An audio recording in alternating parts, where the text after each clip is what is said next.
Bonjour à tous, c'est Pauline et bienvenue sur la chaîne Entre vous époux.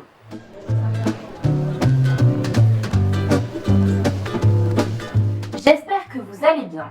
Aujourd'hui, j'avais envie de vous retrouver dans cette vidéo pour vous parler des 20 livres qui ont bercé mon enfance et mon adolescence. Let's go! Je voulais tout d'abord vous présenter mon édition des Fables de La Fontaine. En effet, qui ne connaît pas La Cigale et la Fourmi, Le Chêne et le Roseau ou encore Le Corbeau et le Renard? Ce sont les premières poésies que l'on apprend à l'école et j'avais très envie de vous présenter l'édition que je possède, que j'ai héritée de ma grand-mère, qui a dû l'hériter de sa maman à elle aussi puisque le livre a été imprimé en 1929. Et autant vous dire que j'y tiens énormément. En 19e position, je viens placer Les Lettres de Montmoulin d'Alphonse Daudet. C'est également un livre qui cette fois appartenait à ma maman. Pour faire simple, j'ai vécu toute mon enfance dans le sud de la France où l'on est un petit peu bercé par le tintement des clochettes autour du cou de la chèvre de Monsieur Seguin, en tout cas avant qu'elle se fasse manger par le loup. Comme vous le voyez, ce sont de petites nouvelles locales, très intéressantes à lire, faciles à déchiffrer, très imagées également, mais souvent sans pitié. Vient ensuite un livre que j'ai dû lire pour l'école, il me semble, La bibliothécaire de Gudule. Pour résumer, depuis quelques jours, de la fenêtre de sa chambre, Guillaume aperçoit une vieille dame qui écrit toute la nuit. Lorsque la lumière s'éteint, quelques minutes plus tard, étrangement, une jeune fille se glisse dehors. Et Guillaume décide alors de rencontrer cette mystérieuse adolescente en la suivant. La bibliothécaire, c'est un voyage au sein de la littérature classique où l'on va rencontrer Gavroche, Paul de Carotte ou encore Alice au pays des merveilles. C'est, je trouve, un bon moyen pour faire découvrir aux jeunes quelques-unes des plus grandes œuvres littéraires de notre temps. En tout cas, c'est un roman jeunesse qui m'a laissé un énorme et très bon souvenir. En 17e position, je vais placer la première saga hors Harry Potter que j'ai lue. Il s'agit de la saga de 4 filles et un djinn. Et oui, il m'est arrivé de lire des romans pour Fifi. C'est une série de livres qui a été écrite par Anne Brachers, bref, et qui m'enseigne 4 adolescentes et un djinn, comme le titre l'indique, qui étrangement leur va à toutes les 4, malgré leur morphologie très différente. Pour résumer l'histoire, elles sont toutes les 4 amies depuis toujours. Lorsque leur mère était enceinte, elles fréquentaient le même club d'aérobic pour femmes enceintes. Dans le premier opus, et pour la première fois de leur vie, elles vont passer l'été séparées chacune les unes des autres. Une dure épreuve, car elles sont toutes dispersées dans des écoles différentes, et donc l'été était le moyen pour elles de se retrouver. Une chose étrange va leur arriver avant leur départ. Elles vont trouver le djinn qui va leur permettre de rester en contact tout l'été, même si elles se trouvent sur des continents différents. Et l'idée principale est qu'à la fin de l'été, elles vont toutes se retrouver pour pouvoir inscrire sur le djinn les souvenirs de leur été. C'est une saga pour adolescentes, mais j'ai énormément apprécié cette série de livres, notamment parce que c'était sûrement la première que je lisais, mais également parce que ce sont des livres que j'ai lus en commun avec ma meilleure amie d'enfance. Vient ensuite un livre dont je n'ai entendu parler nulle part et pourtant moi il m'avait fait une immense et très bonne impression lorsque je l'avais lu. Il s'agit de Reine du fleuve de Eva Hiboston et ce livre relate l'histoire de Maya. Maya, c'est une jeune orpheline qui vit dans un pensionnat londonien jusqu'au jour où on lui annonce que les Carter, qui sont de lointains parents installés au Brésil, désirent l'accueillir chez eux, près de Manaus. La jeune fille s'embarque alors sur le Cardinal, qui est un énorme paquebot, pour un long voyage en mer, accompagnée d'une gouvernante, la mystérieuse Mademoiselle Minton, et c'est alors pour Maya le début d'une nouvelle existence qui commence, mêlée de déception et d'espoir. Ce que j'en ai pensé, c'est que lorsque j'ai refermé ce livre, mon esprit a continué de voyager. Voyager au Brésil, voyager le long du fleuve Amazon, aux côtés des beaux personnages que sont Maya, Minty, le professeur ou encore Finn. Et finalement, ce que j'en ressors quelques années après, c'est un immense sentiment de bien-être et une plénitude extraordinaire qui m'habite lorsque je repense à cette histoire. Viennent ensuite, non pas un, mais bien 2 livres que je n'ai pas réussi à classer l'un par rapport à l'autre, donc j'ai décidé de les mettre tous les deux à la 15e position. Il s'agit de Shabbanou de Suzanne Fisher Staples et de L'élu de Lois Lowry. Shabbanou, tout d'abord, est une jeune fille du désert qui appartient à un peuple nomade de confession musulmane et qui vit de l'élevage de chameaux à Kholistan, dans le sud du Pakistan, près de la frontière indienne. Après le ramadan, sa sœur Foulane se mariera et l'été prochain ce sera le tour de Shabbanou avec le frère du futur mari de sa sœur. Shabbanou reste l'enfant qu'elle a toujours été, presque comme un garçon manqué puisque ses parents n'ont eu que 2 filles. Elle est docile et têtue, toujours à s'occuper des chameaux, à aider son père, etc. Dans ce livre, on découvre la dureté de la vie dans le désert, où il faut être toujours prêt à quitter son campement, à souhaiter aussi que la mousson arrive, à s'occuper des animaux et tout simplement à essayer de survivre. On découvre également le respect que l'on doit à ses aînés, le respect de traditions ancestrales. L'élu de son côté raconte l'histoire d'une jeune fille très douée pour tous les travaux d'aiguille, mais qui a une jambe tordue. Ce qui lui pose de nombreux problèmes car dans son village, les gens différents sont emmenés au champ où on les laisse mourir. Lorsque sa mère meurt, Kira est traduite en procès par sa voisine qui veut récupérer son petit bout de terre. Graciée, elle est emmenée au palais pour y devenir la brodeuse officielle, chargée de restaurer une ancienne robe portée chaque année par le chanteur lors d'une commémoration de plusieurs jours. Elle découvrira rapidement des secrets qui lui font ouvrir les yeux sur la société dans laquelle elle vit. Dans un roman jeunesse assez court, l'auteur fait vivre une situation post-apocalyptique assez étrange que je n'avais jamais rencontrée auparavant. Et il s'emploie à rendre compte d'une quantité de règles implicites et explicites que l'on ne soupçonnait même pas, mais qui doivent exister dans certains pays. Finalement, il démontre, outre la pauvreté matérielle des gens, leur pauvreté émotionnelle et spirituelle, ce dont personne n'a conscience, puisqu'ils sont tous focalisés sur leurs tâches quotidiennes et sur la violence ordinaire qu'ils font tous subir aux pauvres, aux diminués. Passons maintenant au livre qui est à la 14e place et qui est un livre que tout le monde connaît, puisqu'il s'agit du bien connu Journal d'Anne Frank. Je ne vais pas vous faire le dessin de ce qui se passe dans ce livre, puisque comme vous le savez certainement, il s'agit de l'histoire d'Anne Frank, une jeune juive qui vivait à Amsterdam et dont la famille a décidé de se cacher pendant l'occupation de la Seconde Guerre mondiale pour éviter d'être déportée par l'oppression allemande.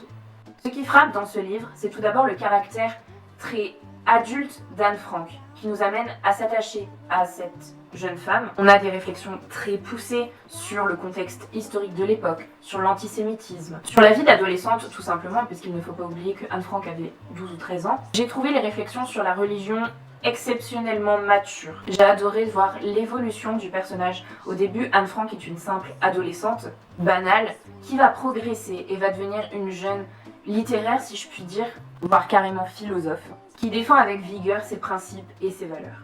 Attaquons maintenant la version simplifiée du conte de Béroul, et il s'agit bien évidemment de Tristan et Iseut.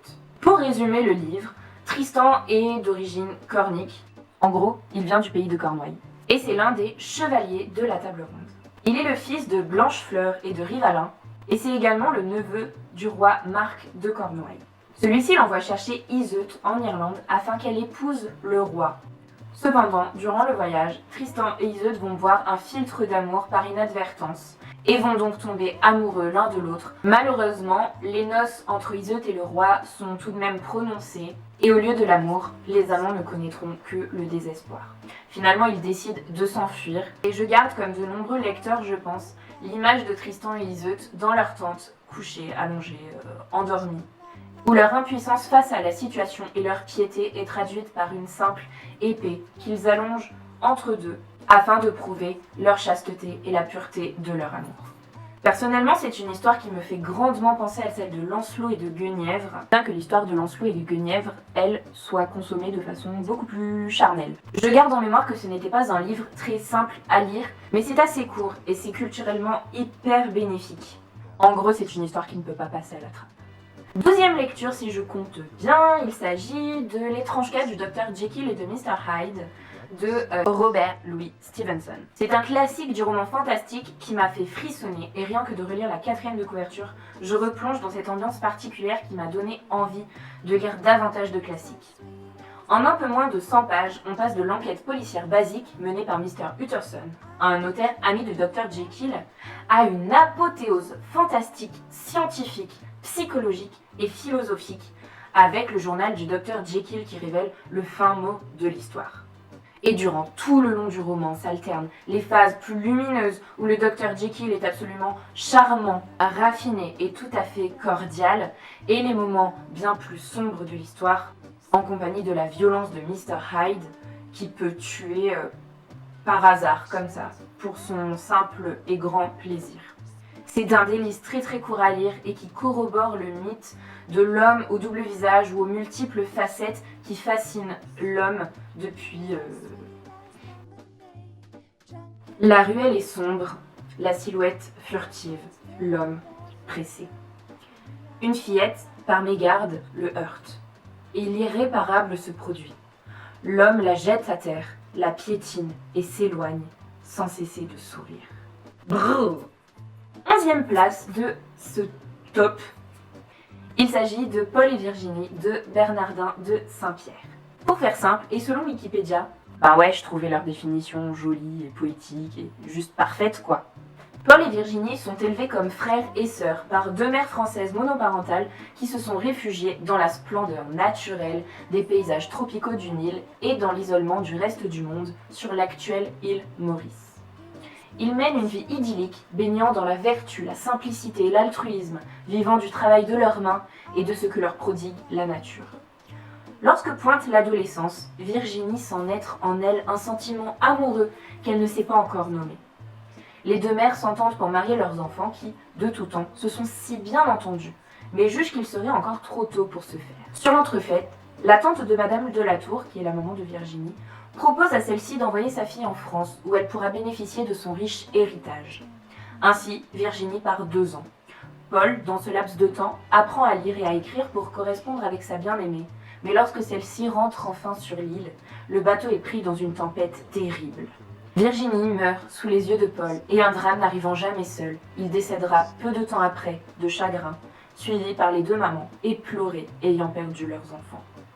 Ce livre est plein d'exotisme, d'évasion, de mélancolie également.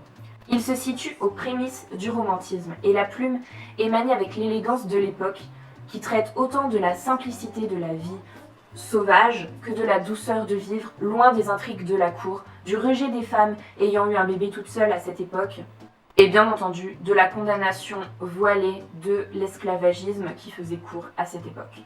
La religion est également mise en exergue et elle est un peu controversée, non, pas controversée, elle est un peu critiquée par l'auteur, dans le sens où après tout, c'est sur les conseils du prêtre que Virginie s'en va en France, qu'elle prend la décision de s'éloigner des sentiments naturels qui naissent en elle, pour finalement ne jamais pouvoir revenir vers Paul.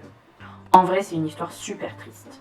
Et pour continuer dans la bonne humeur, j'aimerais vous présenter le premier roman d'Alexandre Dumas que j'ai lu et qui s'appelle Pauline.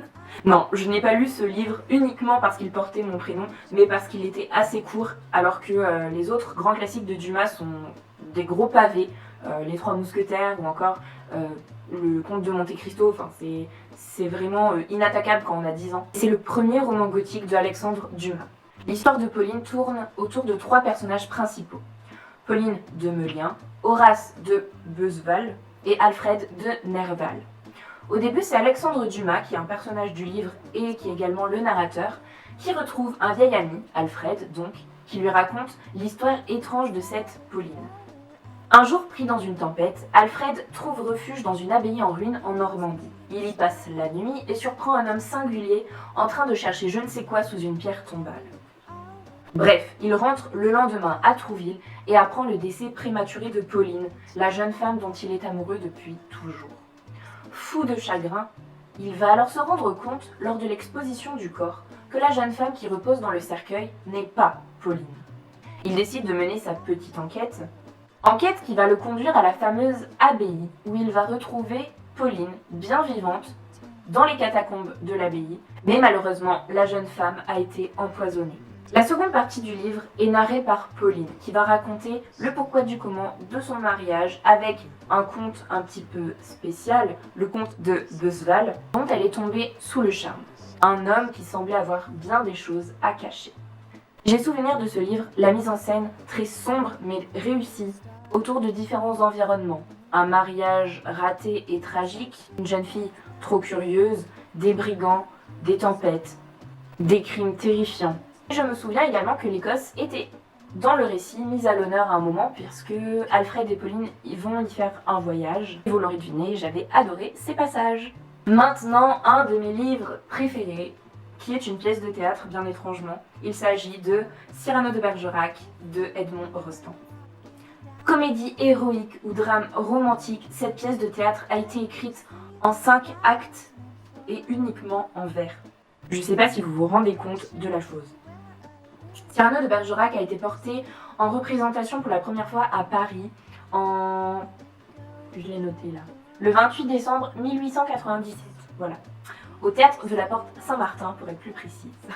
Le personnage, bien que créé par Edmond Rostand, est basé sur le modèle d'un homme ayant réellement existé. Il s'agit de l'écrivain libertin Savinien Cyrano de Bergerac. Le portrait qu'il brosse de cet homme est celui d'un homme romantique et poète, ayant pour caractéristique principale un nez si grand qu'il l'enlaidit profondément. Cyrano aime en cachette sa cousine, Roxane, mais il n'ose pas se déclarer car il sait que sa laideur pourrait la rebuter. Roxane, de son côté, prend donc Cyrano pour son confident et va lui avouer son amour pour un soldat, Christian. Les tirades de cette pièce sont si bien écrites qu'à chaque fois que je lis la pièce, j'ai un sourire comme ça jusqu'aux oreilles, j'ai des larmes dans les yeux et j'ai le cœur qui bat à 1000 à l'heure. C'est un véritable festival de mots, une ode à la langue française, outre les « oh c'est un peu fort jeune homme » ou « c'est un cap, c'est une péninsule », il y a d'autres vers, d'autres tirades qui sont « oh magnifiques ». Oui, vous m'arrachez tout, le laurier et la rose, arrachez. Il y a malgré vous quelque chose que j'emporte, et ce soir, quand j'entrerai chez Dieu, mon salut balayera largement le seuil bleu. Quelque chose que sans un pli, sans une tache, j'emporte malgré vous. Et c'est mon panache.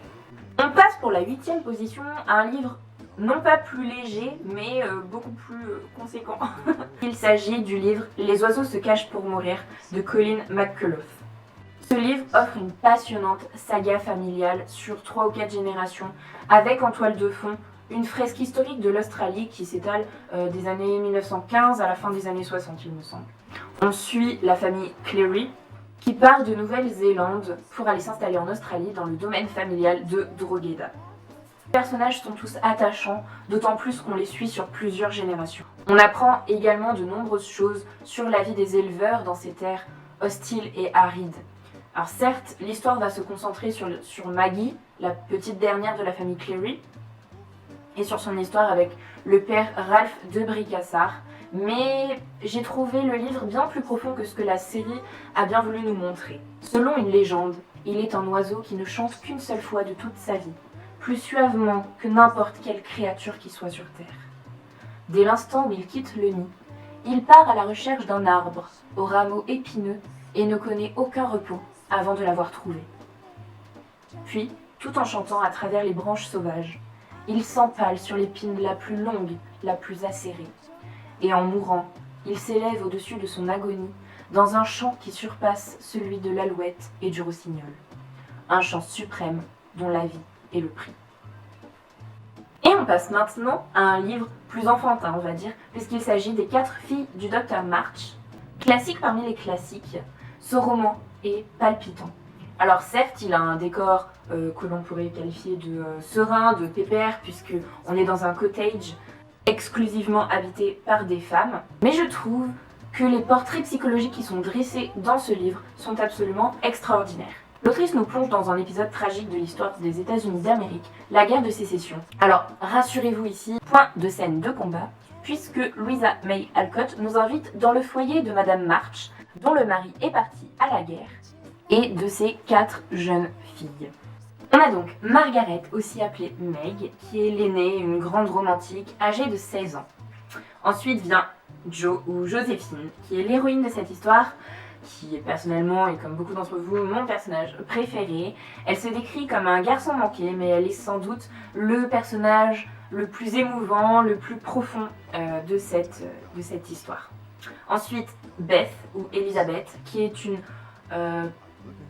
une petite sainte, sans être péjorative bien sûr, qui s'occupe sans cesse du bonheur des autres avant son propre bonheur à elle. Et ensuite, Amy, la petite dernière, celle qui me fait le plus crisser, puisque c'est une petite peste dans la plus grande majorité du bouquin, et qui malgré sa vanité et son égoïsme finira par toucher le lecteur, puisqu'elle découvrira au fur et à mesure le plaisir d'aider les autres Voilà, tout simplement. C'est une lecture très douce et très puissante à la fois que je recommande vivement. J'ai attribué la 6e place de ce classement à La Chambre des Dames de Jeanne Bourrin. Encore un livre qui a été porté à l'écran sous forme de série dans les années 70 il me semble, 80. Mais alors, quel univers! La Chambre des Dames nous plonge en plein Paris du XIIIe siècle, au sein de la famille Brunel, orfèvre à Paris. On y suit plus particulièrement la vie des femmes de la famille. Mathilde, tout d'abord, la maman, 34 ans. Et puis Florie, sa fille de 15 ans, qui se marie. Tout semble tranquille et assuré. Rien ne l'est, car une folle passion et des événements dramatiques vont ravager la vie des Brunel. Quantité de détails viennent donner vie au récit, qui montre une vision du Moyen-Âge qu'on n'a pas l'habitude de rencontrer et qui va bien à l'encontre des préjugés que l'on a sur cette époque. Exit les rues dégueulasses, exit la crasse, exit la famine. Et oui, loin de ces clichés qui sont monnaie courante dans l'imaginaire actuel, on redécouvre cette époque fastueuse. La qualité narrative est saisissante et ce livre restera dans ma mémoire comme l'un de mes romans préférés. J'ai moins aimé la suite qui s'appelle Le Jeu de la Tentation, il me semble, mais le premier opus reste sans conteste et pour moi un monument de la littérature contemporaine. On attaque maintenant le sérieux de cette sélection avec la première saga fantastique à la croisée des mondes de Philippe Pullman. Il s'agit de l'histoire d'une jeune fille, Lyra Belaka, qui a été élevée au sein du collège d'Oxford dans un monde qui n'est pas le nôtre mais qui est très proche du nôtre. Dans ce monde-là, les gens sont accompagnés de leur daemon, donc Lyra est accompagnée du sien qui s'appelle Pantaleimon. Lyra va apprendre accidentellement l'existence de la poussière. La poussière, c'est une particule élémentaire que le magisterium, qui est, on va dire, une version plus hard du catholicisme, du christianisme, pense être la conséquence du péché originel. En effet, l'Église a observé que cette poussière est beaucoup moins attirée par l'innocence des enfants que par la décadence des adultes. On fait donc face à une vague de disparition d'enfants et Lyra va s'engager à essayer de retrouver ses enfants, à se lancer à la poursuite de ce qu'on appelle les enfourneurs, donc les kidnappeurs d'enfants, qui ont notamment capturé Roger, son meilleur ami, et des enfants de sa connaissance.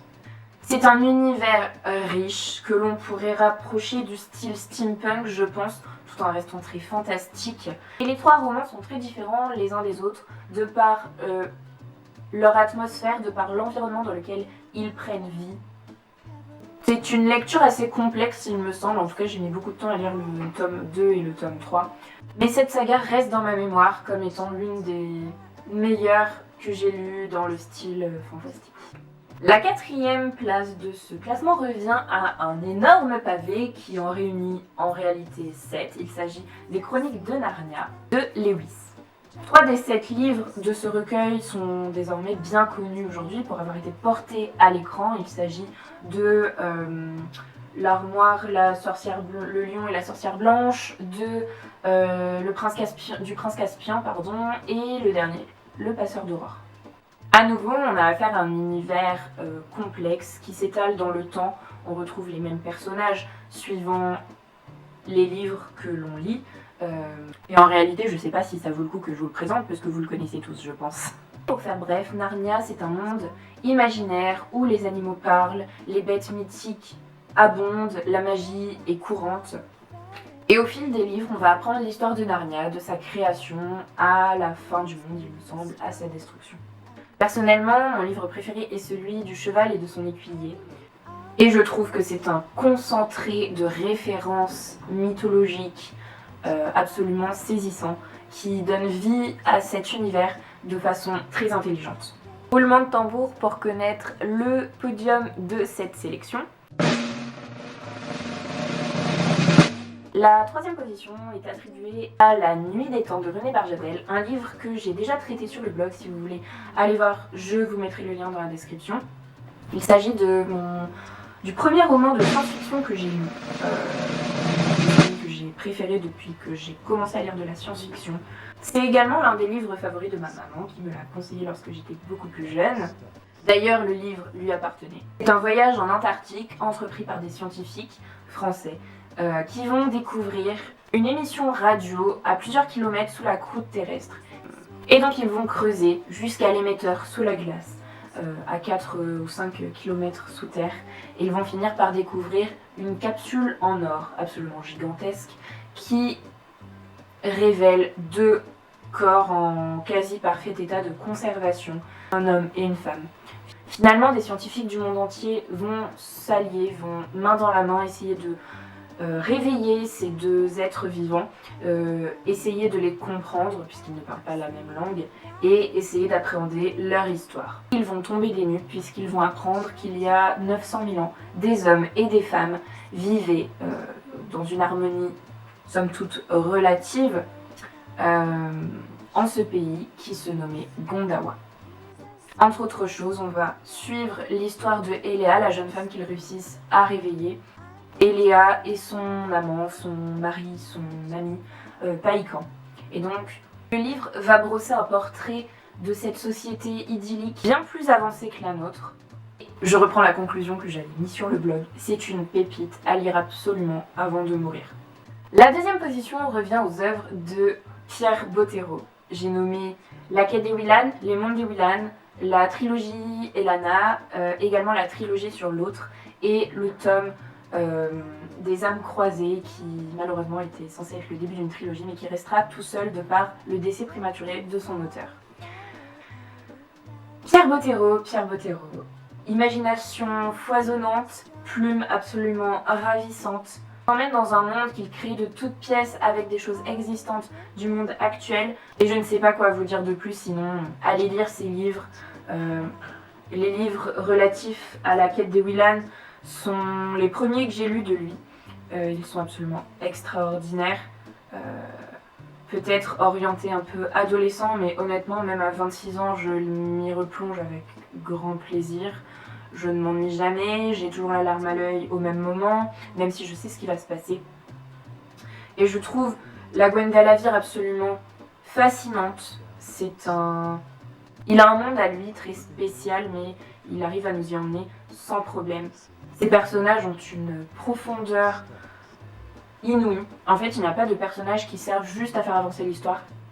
Tous les personnages ont leur histoire, tous les personnages ont un intérêt à vivre dans ces livres.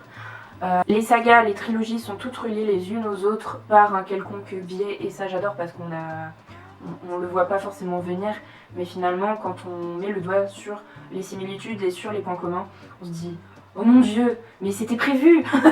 Et enfin, et je pense que vous vous en doutez très fortement, la première position de ce top revient à Harry Potter.